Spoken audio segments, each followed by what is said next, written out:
On a retrouvé à peu près plus de 200 portraits sont attestés d'Auguste et on les a retrouvés vraiment aux quatre coins de l'Empire. Donc, notamment dans l'exposition, on présente un portrait qui a été retrouvé vraiment aux confins de l'Égypte, à Méroé, donc au Soudan,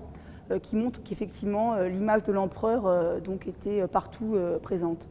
Aussi bien dans un contexte public, évidemment dans le décor des villes, dans le décor monumental des édifices publics, et aussi dans un contexte privé, quand on voit des images par exemple de glyptiques ou des portraits en bronze de petites dimensions qui étaient là manifestement destinés à une sphère privée.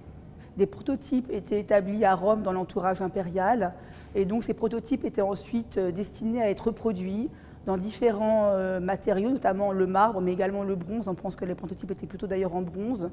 et donc ensuite pour être diffusés effectivement dans tout l'Empire. Alors sur différents supports, donc évidemment de la sculpture, mais également des objets de petites dimensions, notamment on pense aux monnaies qui sont évidemment diffusées en très grand nombre dans toutes les provinces de l'Empire,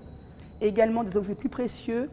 qui sont montrés en grand nombre dans l'exposition, notamment les pièces de glyptiques que sont les camées ou les intailles, qui nous montrent effectivement une image officielle de l'empereur destinée cette fois-ci à un cadre privé. J'aimerais que les gens aient l'image d'un homme politique, d'un habile politique,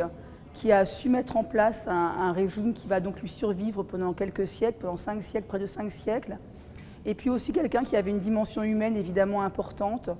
qui s'est intéressé à sa famille, qui a effectivement essayé de mettre en place un régime dynastique qui va donc lui survivre pendant quelques décennies. L'image d'un homme de pouvoir qui a su maîtriser aussi son image, qu'il a utilisée pour légitimer le pouvoir de Rome, la domination de l'Empire. Donc finalement l'image de quelqu'un d'assez moderne dans sa façon de conduire la politique.